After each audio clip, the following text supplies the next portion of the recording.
Ah, Magandang gabi sa ating mga buwan at wana. Today, we will have our second episode ng Question Hour. Ang topic natin ngayon ay ang Safe Spaces Act. And with us today is my very talented friend from PCW. We have Miss Nevi Calma, the Information Officer. Hi, Miss Nevi. Hi, attorney! Magandang gabi sa'yo, sa ating mga tagapakinig dito sa Batas for Everyone. Hello po! So ngayong gabi kasama natin si Miss Nevi at tatalakayin natin yung mga katanungan natin yung mga katanungan niya sinubmit niya sa atin tungkol sa Safe Spaces Act. Uh, Unfortunately, hindi natin kayang i-accommodate yung 100 plus questions na sinubmit sa atin, pero ay pinili ko na lang din yung mga sa tingin ko ay mas importanteng katanungan tungkol sa batas na ito. So, before we begin, Miss Nevi, can you briefly introduce itong batas natin at kung ano ang role ng PCW dito sa pag-implement ng batas natin? Mm-mm. Ang Safe Spaces Act po ay isang batas na nagde-define ng gender-based sexual harassment o GBSH sa iba't ibang space or environment, katulad po ng kalsada, public spaces, workplace, educational and training institutions, and online o yung cyberspace. Ang Philippine Commission on Women po, malaki yung naging bahagi nito mula doon sa paglalobby, pagsusulong ng ganitong klaseng batas, hanggang sa pag-formulate ng IRR po nito. Hanggang ngayon na kami rin yung nagmo-monitor and kami rin yung nagli-lead ng awareness campaign for the Safe Spaces Act. Okay, so narinig natin kung ano ang naging role ng PCW at kung Mm-mm. ano ba tong Safe Spaces Act na to. But to give us uh, to give us a more detailed na discussion on this, dumako naman tayo sa question and answer natin with Miss Nevi. Yun nga, gaya nga ng sabi ko kanina, we have 20 questions here that will hopefully shed light kung ano yung on the matters na may kinalaman sa Safe Spaces Act. So siguro this is I think this first question is a very good na na introductory question din about yung Safe Spaces Act. So Mm-mm. question number one is ano ang kahalagahan ng Safe Spaces Act? Mm-mm. Bakit nga ba mahalaga no ang Safe Spaces Act? Ano yung importance nito lalo na ngayon no sa lipunan natin ngayon? Mahalaga ang Safe Spaces Act dahil bukod sa define niya nga kung ano ba yung GBSH, ang ilan sa mga acts dito ay ginawa niyang punishable, no? So nagkaroon ng penalty, yung mga akala ng iba ay okay lang, 'di ba?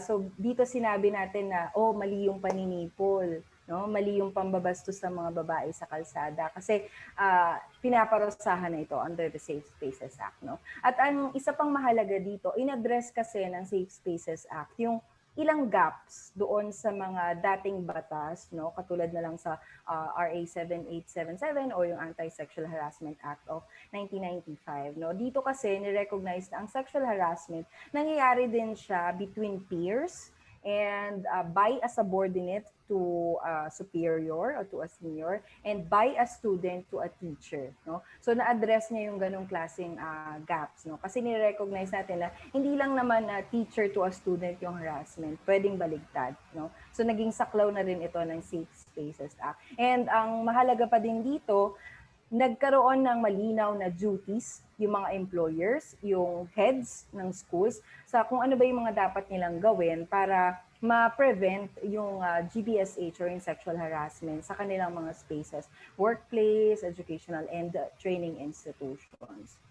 Yeah. So I think that's a very good explanation and maganda rin na i-point out na to summarize yung sinabi ni Miss Nevi kanina, wala hindi na criteria yung moral ascendancy, is that right, Yes, for sexual harassment? Kasi in the correct. previous na sexual harassment na law, may moral ascendancy na requirement, which in reality hindi lang naman talaga yun yung mga nangyayari sa totoong buhay.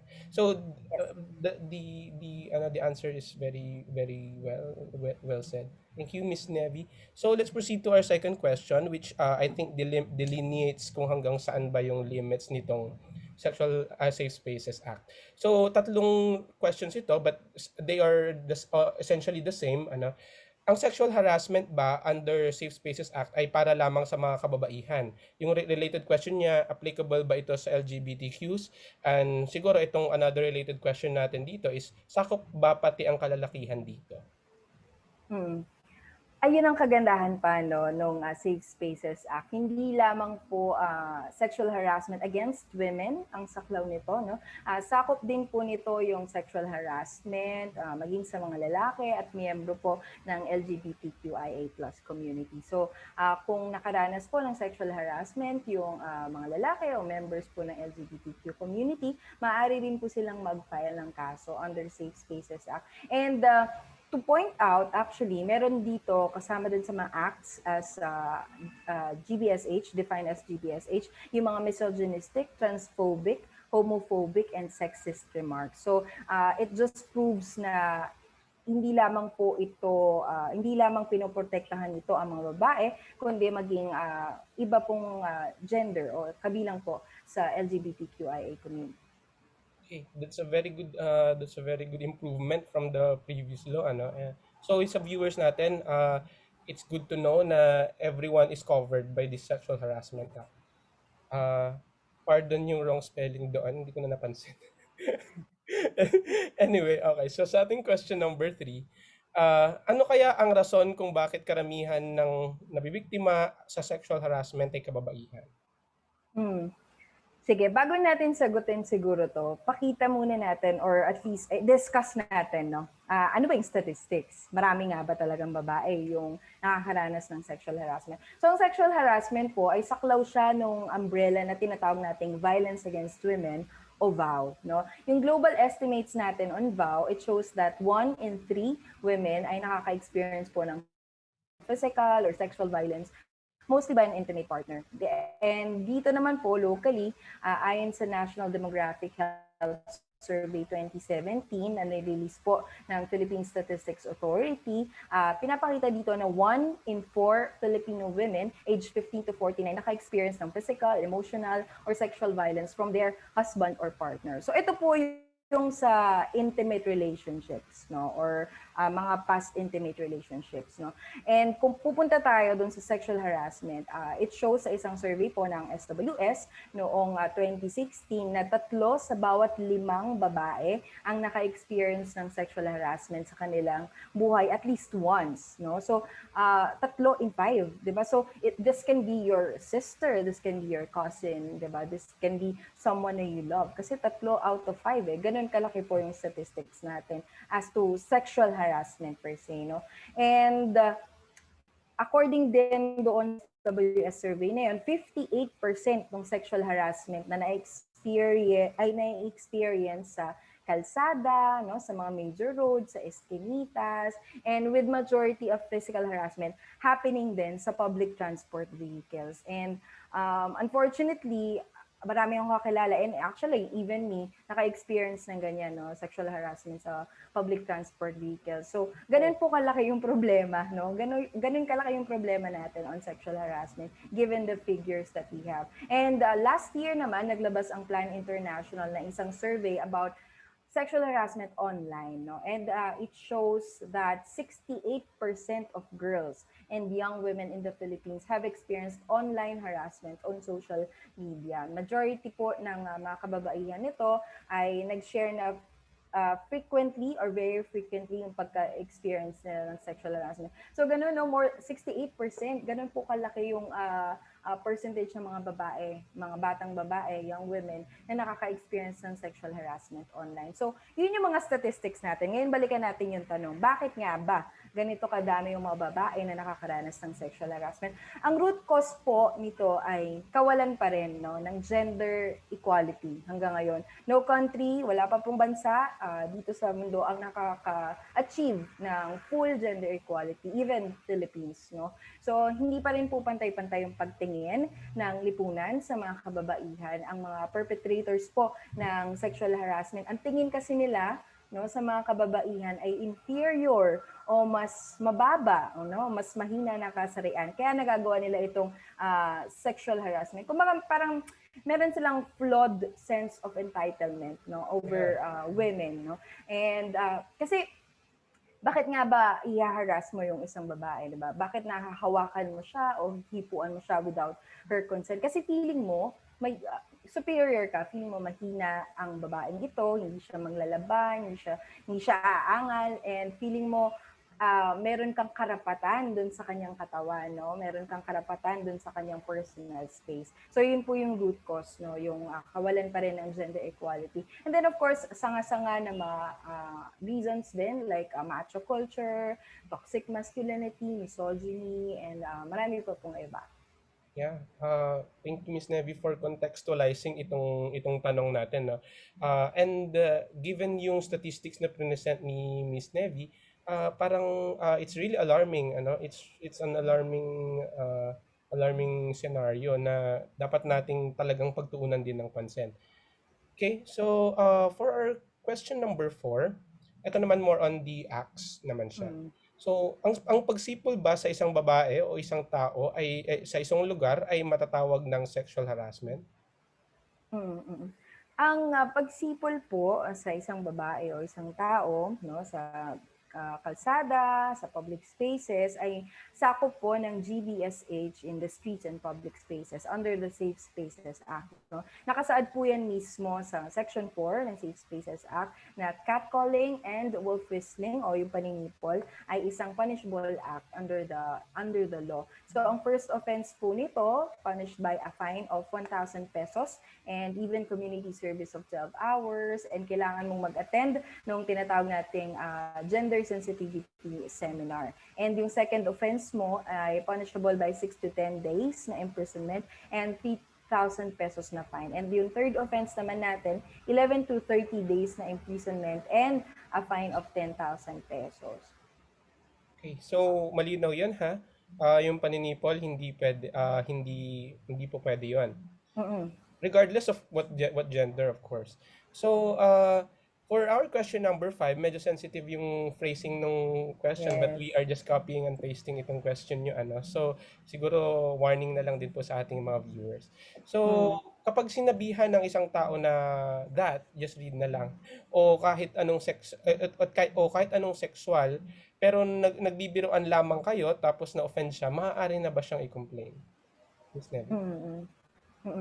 Ang rule po natin, no, under Safe Spaces Act, regardless of the motive, no, sa pagko-commit mo ng isang action or pagsasabi mo ng remark, no, kahit man lang pabiro mo siya or hindi ito sinasadya, basta yung sense of a personal space and physical safety nung nakatanggap nung remarks na yon o nung action na yon ay na-threaten, no? She felt threatened, she felt offended because of this. She can actually or he can actually file a case, no? So pwede pong maging saklaw yon ng Safe Spaces Act. And now, as we all know, no, as we know, attorney, innocent naman until proven guilty. So Yes. it is for the court to determine kung may merit ba yung kaso, no? Kung may merit ba yung complaint. Basta ang punto natin dito, kapag pakiramdam ng tao na nakarinig o yung pinatungkulan ng remarks o ng actions ay na-offend siya, nabastos siya, pwede po siyang mag-file ng kaso under Safe Spaces Act.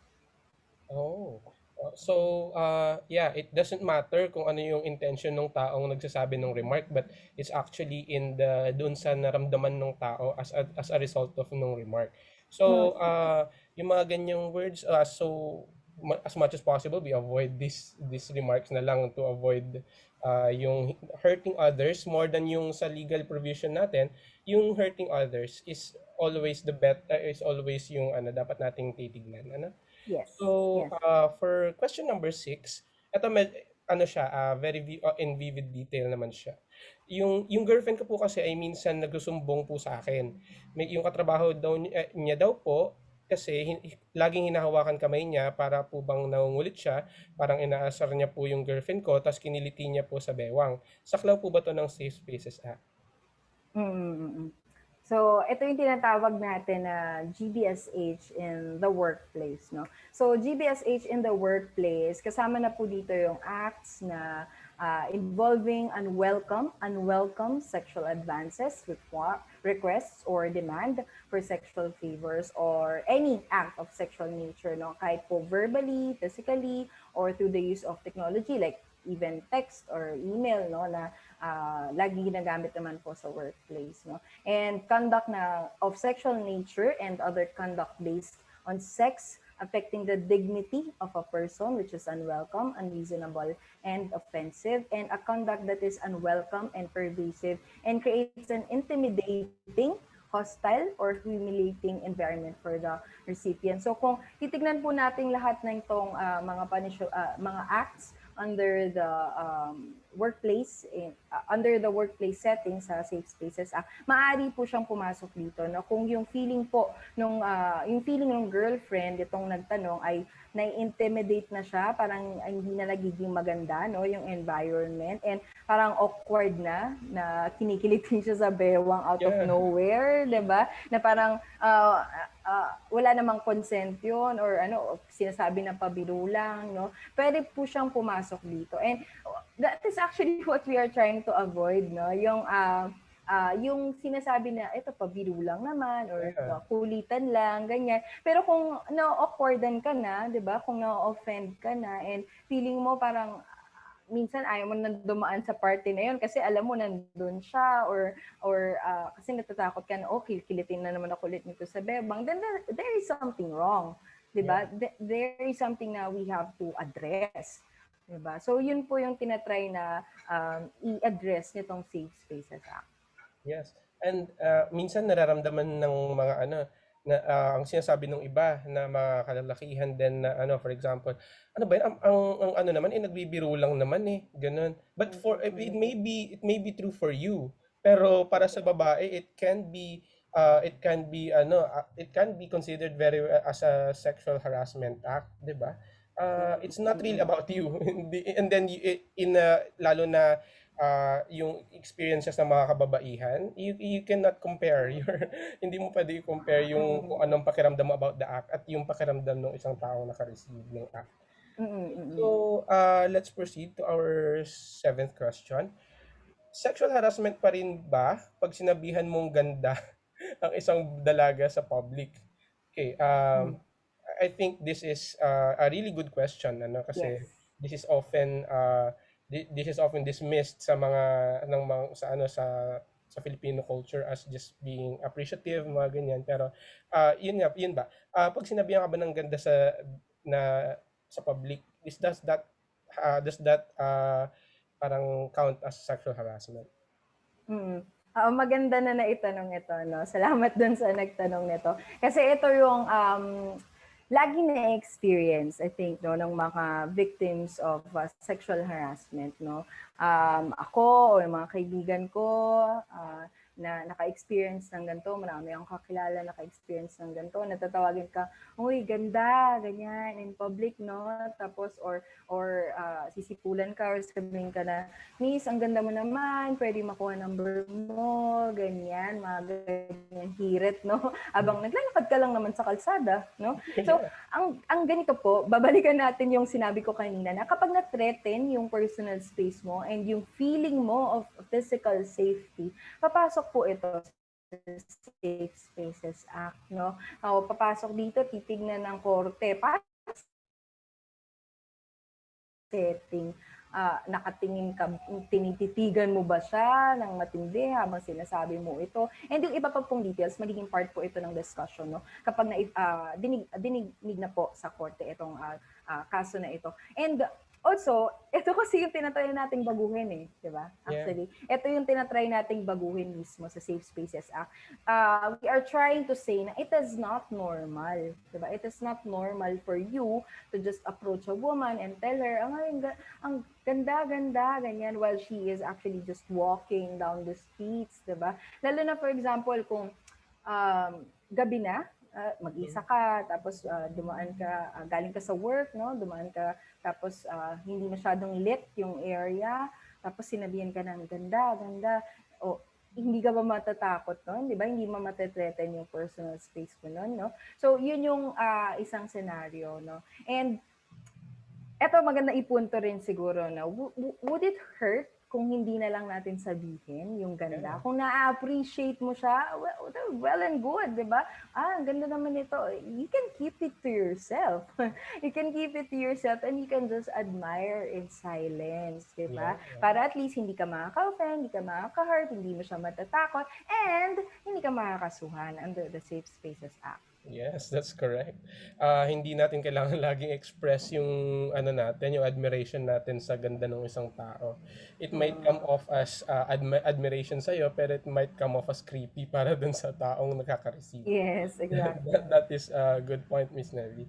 So let's proceed to our eighth question. Pwede bang makasuhan ng isang individual sa pamamagitan lamang ng pagtitig sa isang babae? Mm. So, isa din ito sa mga punishable acts, no, nakalagay po sa Safe Spaces Act. So, nakalagay sa ating batas na leering and intrusive gazing po, o yung pagtitig na matindi, no, ay saklaw rin ng punishable acts under GBSH, sa streets and public spaces. So, kasama din po siya doon sa ating nabanggit kanina na GBSH in the streets and public spaces. So, yung mga offense, yung mga penalties na nabanggit ko kanina ay applicable din po dito sa inclusive gazing or sa pagtitig, no, sa isang individual. Yes, that's correct. So, yun, yung intrusive gazing na tinatawag natin, might as well avoid that as well, no? Kasi from the point Yes. of view nung babae na tinititigan mo, iba yun. You don't know what's Totoo. running sa utak nung tumitingin, and that could be for a woman, that could be 'di ba, intimidating. So, Yes, exactly. yeah. For our question number 9, ito naman, siguro this is a good parang addition para sa diversity ng question natin dito sa sa question hour natin. Yung question number 9 is, yung dati kong manliligaw ay nagsasabi ng mga maling impormasyon na sexual tungkol sa akin sa mga kaibigan ko. Natatakot akong masira ang pangalan ko dahil dito. Mapoprotektahan ba ako ng Safe Spaces Act sa problema ko? Mm-mm. So, sinisiraan siya, no, ng kanyang dating manliligaw. Yes. Okay, and natatakot siya na masira yung pangalan niya dito. So, maaari pa rin po itong maging saklaw ng Safe Spaces Act, no? Lalo na po kung ang paninira na ito ay ginagawa po online, no? And madalas naman po itong mangyari ngayon, lalo na ngayon ay very digital tayong lahat, no? So kung online po ito ginawa, kasama po sa mga punishable acts under the online GBSH ay yung pag-post po ng lies about the victims to harm their reputation. So kung natatakot po siya, no, doon sa pinapakalat po na maling impormasyon ng kanyang dating manliligaw, ay maaari din po siyang sumangguni, no, sa ating NBI, sa kanilang anti-cybercrime group, pati na rin po sa PNP. And kung mapatunayan po na nakaranas siya ng GBSH online, malaki po yung magiging nito actually fine, no, nasa 100,000 to 500,000 pesos, no, yung fine for online GBSH. Okay, so thank you, Miss Nevi, dun sa informative nating sagot dito sa question number 9. So let's proceed po sa ating question number 10. Okay. Ito, I have I find this really disturbing, pero mas maigi na rin siguro na i-discuss na rin natin. Kung ang isang babae ay nakasuot ng revealing clothes, kasalanan ba ng babae kung bakit siya nabastos? This is a very still hotly debated topic, ano? So Miss Nevi, what's your thoughts on this? Ayan, sige. Salamat ulit sa nagtanong nito. Napakagandang i-discuss nito, no, actually. So kung ang isang babae nakasuot ng revealing clothes, kasalanan ba ng babae kung bakit siya nabastos? Lagi po sinasabi ng PCW na may nababastos dahil may bastos. Yun na po yun. Period. Wala na pong ibang dahilan kung bakit nababastos ang isang babae. Wala po ito sa kanyang kasuotan, wala po ito sa kanyang physical na anyo, no? may nababastos po ang babae o kahit sino mang individual, no? Dahil merong bastos, may nambastos, no? Yun Yes. lang po yung dahilan nun. And ngayon, sinasabi din kasi natin, parang medyo sensitive, no? Pero i-relate ko lang. Parang sa rape, no? Wala rin po ang rape o any type of sexual abuse sa appearance, sa clothes, sa location, o sa circumstances, no? Kapag po kasi sinabi natin na gano'n, na kaya ka nabastos kasi nagsuot ka ng ganito, para mo nang shinield yung perpetrator, parang tinanggalan mo na siya ng kasalanan, no? Yeah. Na parang ang sinasabi mo, kayong mga babae dapat lagi kayong on guard, no? Lagi kayong nakasuot ng ganito para hindi kayo mabastos, no? So, bakit nga ba mali yung ganitong thinking? Una po, it perpetuates the stereotyping of women, no? Sinasabi natin na para ikaw ay maturing na babae, dapat ganito ka, dapat naka jeans ka, t-shirt or long sleeves, no? Para maturing ka na isang babae o isang elegante, decenteng babae. Mali po yun, no? Dahil sinasabi natin, sinistereotype natin kung how women should act and how women should be, no? That's one reason bakit mali po yung ganung thinking. And pangalawa, it shifts the burden of avoiding sexual violence or sexual harassment to women, Yes. no? When in fact, the problem lies on the perpetrators, no, on preventing these perpetrators from committing this sexual harassment, no. Yun po dapat yung na-address ng lipunan, no. And Yes. parang sinabi mo pa na, dapat mag-take kayo ng mag-take kayo ng defense class or lagi kayong may dalang ganito, ganyan. Parang nakakapagod naman po yun, no, para Yes. sa mga kababaihan, no, na parang para hindi ka maka-experience ng pabambastos, ikaw pa dapat mag-effort, di ba? When in fact, dapat yung mga perpetrators po, yung kanilang pag-iisip, yung dapat na binabago. No? And pangatlo, and very, very, very important point, illogical po yung ganong ideya, yung ganong pag-iisip. Kasi by experience, from the cases that we have seen, no, ang babae po, kahit covered siya from head to toe, ay nakaka-experience pa rin po siya ng sexual harassment. Ang babae, may mga babae na naka-jeans naman, naka-t-shirt naman, no? Hindi naman po kita yung kanilang katawan, hindi naman po revealing yung suot nila. Naka-long dress, ganyan. Pero nakaka-experience pa rin naman po sila ng sexual harassment, no? So, it just proves na ang problema po ay wala naman talaga sa kasuotan ng babae. Kasi nga kahit ano namang suot mo, nababastos ka pa rin, di ba? So, Yeah. nasa pag-iisip po talaga ng perpetrators, no? At ito yung ating dapat baguhin. Yes. That's correct, ano? It's at the end of the day kaya tayo nagkakaroon ng mga ganitong mga situations, yung sexual harassment because there is a perpetrator. There Yes. is there is intent on the part of the perpetrator na gawin yung act na yon. It's not really about yung revealing clothes, it's not really about Yes. yung circumstances. Thank you, Miss Nevi, for enlightening us dun sa point na yan. And this issue has a long history, longer than you think. Pero it's not parang kung didiscuss Yes. natin yun, it will take us forever. So let's proceed to question number Yes. 11. At two-part question siya kasi related yung isa dun sa natanong. Bawal po ba dito ang sexual harassment o stalking?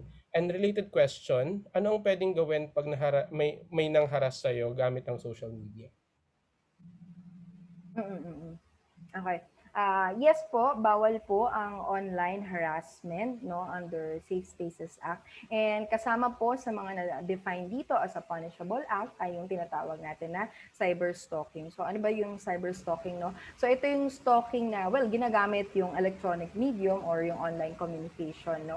And to constitute cyberstalking, the conduct must be manifested through repeated use of electronic communications. Kunwari, kinukulit ka, no? Uy, send ka naman ng send ka naman ng nude pic mo, ganyan. Or, saan ka ngayon, babe? Ganyan. Or, pwede ba kitang makita? Pwede ba tayong mag-coffee?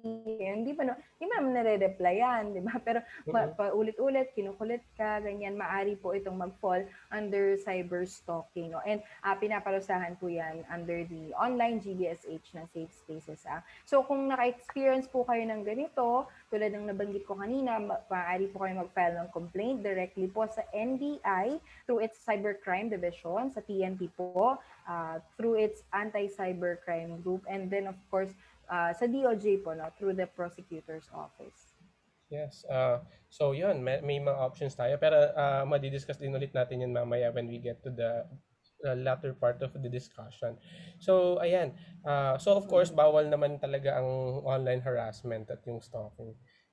Okay, so let's proceed to our question 12. Sa ngayon, marami ang nude pictures and videos na pinapakalat ng partner nila online at walang pahintulot ng may-ari. Makakasuhan din ba ang mga nagpapakalat nito? Actually, problema talaga ito, no? Lalo na nung nag-pandemic, napansin namin na nagre-report sa amin about online sexual harassment, no? Yung nagme-message yung mga past nila na partners, tapos saying na, oh, ikakalat ko tong video, ganyan. So, it's really a pervasive problem, no, na dapat talaga ding ma-address. And under Safe Spaces Act ay pinaparasahan din naman po ito, no? Kasaklaw po ng punishable acts under online GBSH, yung uploading and sharing without the consent of the victim ng any form of media that contains photos or voice or video na may sexual content. So kasama po ito, saklaw po ito ng online GBSH, no? Kasama na rin yung unauthorized recording and sharing ng photos and videos or any information online ng isang biktima. Yeah. Marami tayong mga batas tungkol dito, ano, hindi lang actually sa Safe Spaces Act. Yes. Pero for our purpose din, since Safe Spaces Act lang naman ang di-discuss natin, it is punishable po. Okay. So for section 30, for question 13, section 13 tuloy. Kung in section for question 13, may tuturing na rin bang sa cybersexual harassment ang pag-edit ng kung ano-ano sa mga picture ng mga babae? I think this is yung context nito is yung nag-viral na picture ng artista na who was in a who's wearing something pero blender yung Yes. part na yon, and then nagmukha siyang naked dun sa picture. Is it covered daw po? Tulad ng nabanggit mo kanina, Attorney, no, ang mga ganito ay sakop din naman po nung iba nating mga existing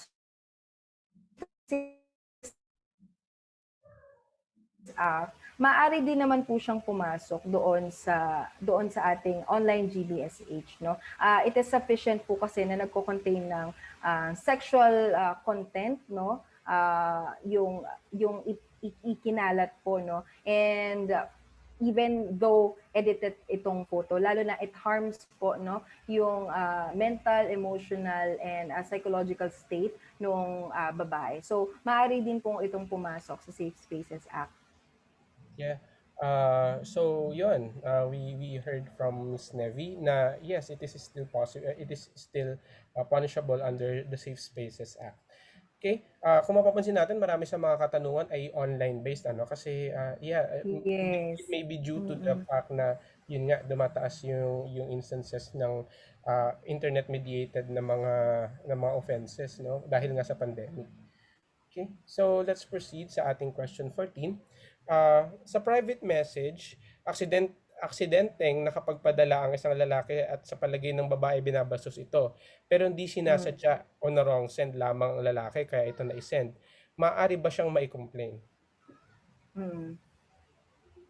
Okay, sige. So, aksidenteng napadala, no, ng isang lalaki and palagay ng babae, binabastos siya, pero wrong send, no, hindi sinasadya.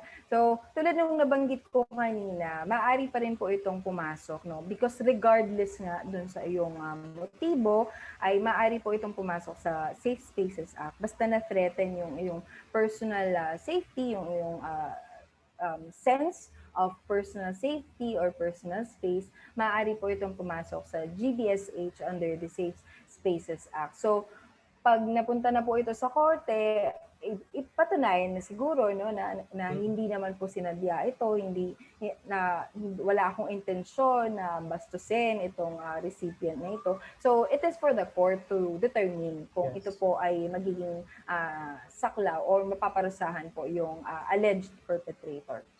Yes. Okay. Thank you, Ms. Nevi. So, proceed tayo sa ating question 15.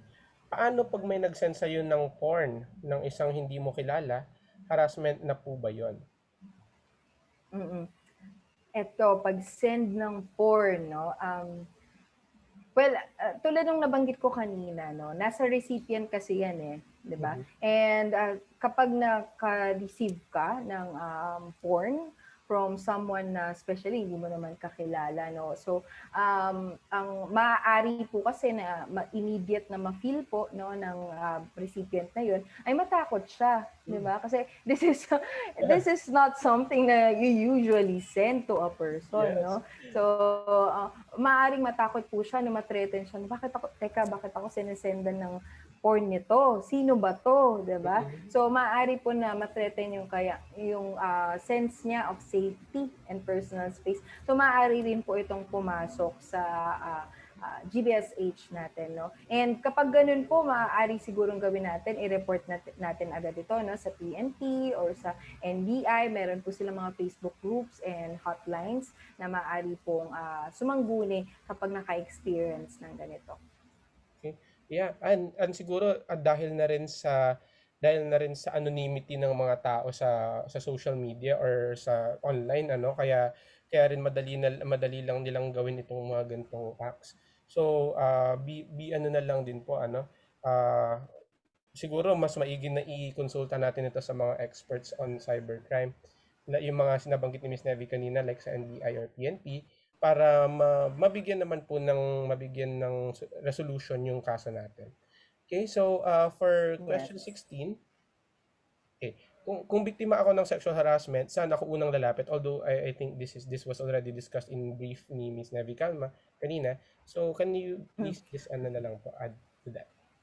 Sige. Sige, isa-isahin natin no, yung spaces para at least alam nila, gagawin nila, depende sa kung saan nila naranasan ito. No? Okay. Kung nangyari po ito sa streets and public spaces, no, sa kalsada, maaari kayo mag-file ng complaint sa PNP, sa Women's Desk po, or maaari po kayong sumangguni sa barangay, lalo na ito yung pinakamalapit po sa inyo, no, Mhm. barangay, or kung meron pong malapit na traffic enforcer, no, under the law, ang MMDA po, ay maaari rin pong tumulong, no. Mhm. So pwede po kayo lumapit din sa kanila. And kung nangyari po ito sa workplace, no, sa work setting naman, maaari po kayong sumangguni sa inyong HR and sa Committee on Decorum and Investigation o tinatawag Yeah, nating Udi. CODI, no? Yeah. Kasi mandated po under the law na gumawa po, mag-establish ng CODI ang mga employers, no? So pwede po kayong sumangguni sa HR o sa CODI.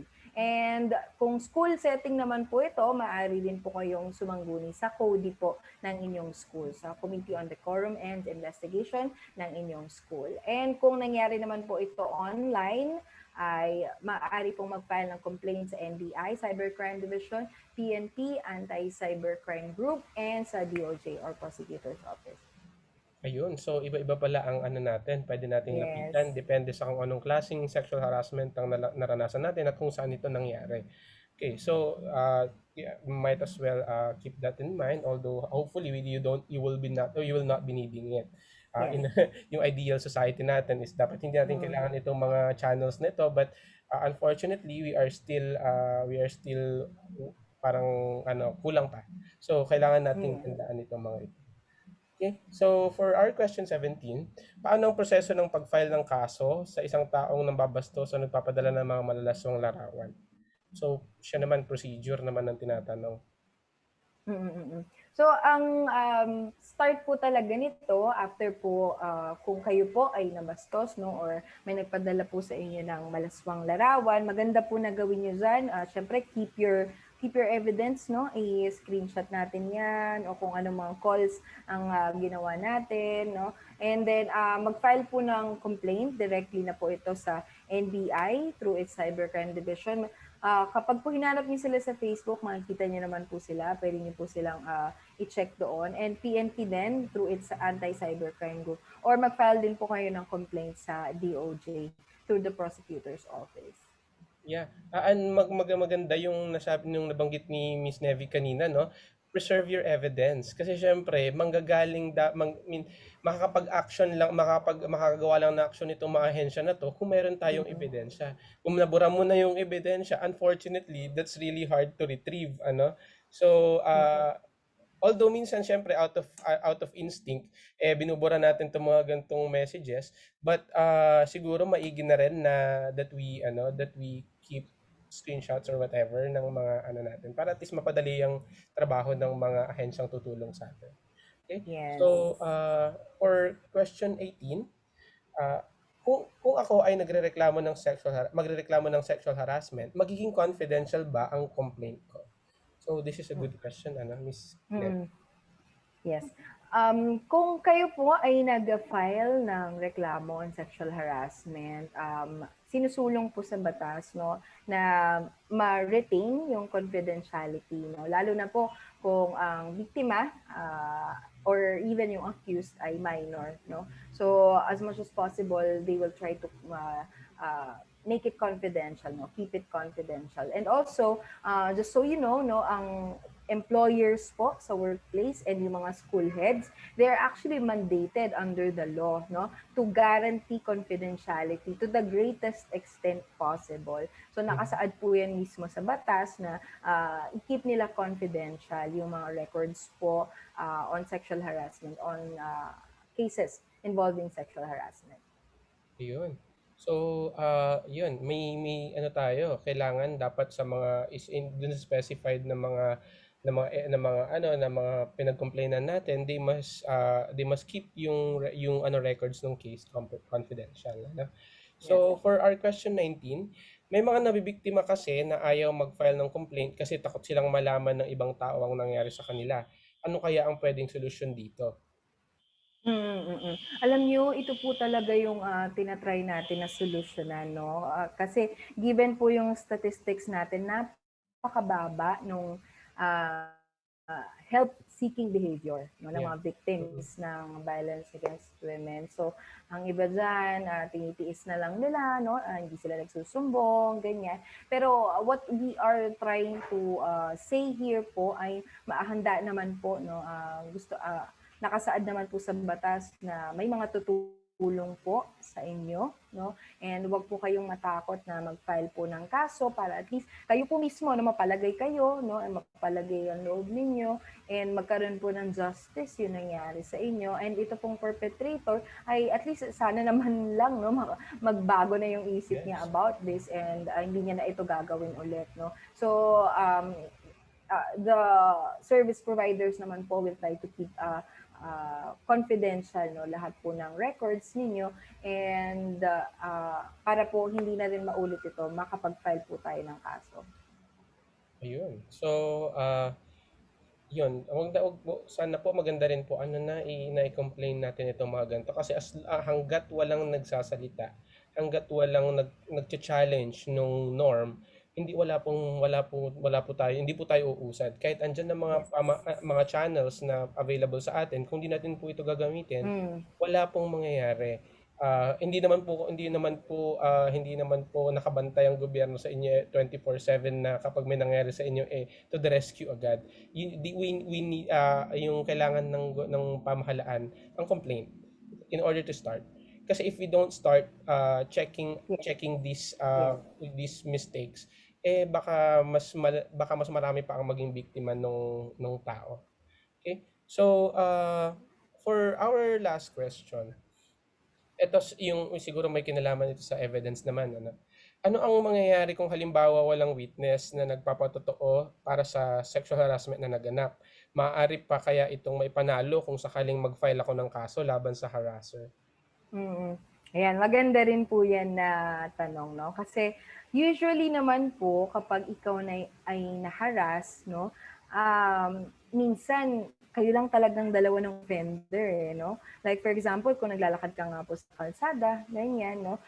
So, tapos sinipulan ka or sinabihan ka ng kung ano-ano, minsan wala naman talagang witness dyan eh. It's just you and the alleged perpetrator, no? So, kung ganun man po yung nangyari, wag po kayong matakot dahil sa korte naman po, ina-admit naman po yung tinatawag natin na testimonial evidence, no? So, nasa inyo na pong, nasa pagdedetermine na po ng korte kung ano po ba yung dapat kapupuntahan ng kaso, no? So, kung yun pong ikinakatakot nyo ay kawalan po ng witness, subukan pa rin po natin mag-file ng kaso and ipaubayan natin sa korte kung paano po ba ito mapapatunayan. Kahit naman po walang witness, basta natatandaan niyo po yung nangyari, ma-relay niyo po ito, no, through your testimony, ay meron pa rin pong chance na mag-prosper po ito. Yun. So yeah, I think siguro medyo given na rin yung mga katanungan na nakukuha natin usually sa ating sa chat on a daily basis, kasi nagsasagot din naman ako ng questions almost daily tungkol sa mga kung ano-ano lang na questions din ng legal They always think na yung testimony is not really considered as an evidence. Right? And no, that is considered, that is very well established as na kind ng evidence, yung testimonial evidence na tinatawag natin, And that is ay tama rin yung sinabi ni Miss Nevi kanina na itong mga klase ng kaso na to, usually yung harasser is emboldened kapag wala siyang nakikitang witnesses. So kung pagbabatayan lang natin yung witnesses, what ano ang mapoprosecute natin na cases, 'di ba? Hindi lang po nakadepende sa witnesses ang strength ng kaso niyo. Yung ability niyo to relay kung ano yung naging detail ng harassment sa inyo, that is enough. That could possibly that could possibly convince the court na may ginawa against you. So, huwag tayong matakot na mag-report just on the basis na wala tayong witness. Because again, often these things happen na kayong dalawa nga lang. Okay? Yes. So, Miss Nevi, I'll wrap this questioning up, and siguro I'll just ask you to give your concluding words regarding itong question hour natin today. Sige po. So, before po tayo matapos dito sa ating question hour, gusto ko din po munang sabihin yung mga hotlines natin, no? Kung nakaranas po kayo ng violence or nakaranas po kayo ng sexual harassment, please wag po kayong mag-aatubili na humingi po ng tulong, no, at mag-file ng complaint. So, maaari po kayong tumawag sa PNP hotline na 177 o yung tinatawag nating Aleng Police Hotline na 0919-777-7377. No? So, PNP po yan. And then kung kailangan niyo po ng legal assistance, nandiyan naman din po ang ating Public Attorney's Office. So, maaari din po kayong tumawag sa kanilang mga hotlines na 8929-9436, local 106, 107, or 159. And then, for referral services po, ang PCW po ang nag-handle sa tinatawag nating Interagency Council on Violence Against Women and Their Children Secretariat. So, maaari niyo po silang tawagan sa 0917-867-1907. And then, tulad ng nabanggit ko po kanina, maaari po kayong lumapit doon sa barangay or sa MMDA or PNP kung naranasan niyo po ito sa kalsada, and yung mga nabanggit ko din po kanina na other agencies na involved. No? And panghuli na lang po, ang sexual harassment po ay mali. At ito po ay pinaparusahan under Safe Spaces Act at ilan pa pong batas. Kaya sa mga lahat po ng individual, sana po ay maging marespeto po tayo, no?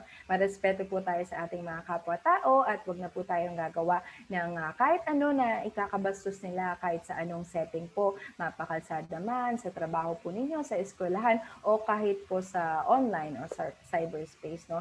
Let's respect everyone regardless of the gender, no? Lahat naman po ng tao ay deserve po ang respect, no? And kung meron pong pumalya, no, at kung meron po na makaranas man ng sexual harassment, ayun nga po, wag po kayong matakot na magsumbong at mag-file ng complaint. And yun, sana po let's make the Philippines vow-free, and let's all establish a vow-free community. Ayun. So, marami tayong natutunan today kay kay Miss Nevi Calma. On behalf of everyone na nagtanong sa ating channel sa Batas for Everyone, we would like to thank Miss Calma for the lessons na natutunan namin today. Ayun. So, ang panawagan nga ng PCW at ang Batas for Everyone ay sumusuporta rin dito sa panawagan nito. Let's keep the Philippines above free Philippines. So, maraming salamat po sa pagsubaybay sa amin ngayon. At hopefully magkakaroon pa tayo ng ilang series ng question hours, at kung kakailanganin po ulit natin ng assistance ni Miss Nevi Calma, I hope she will be open to us. So maraming salamat po ulit sa pag panonood sa ating question hour ngayong gabi. Thank you, Maraming attorney. salamat. Thank Thank you, Miss you for Nevi. inviting me. Thank you. Thank you.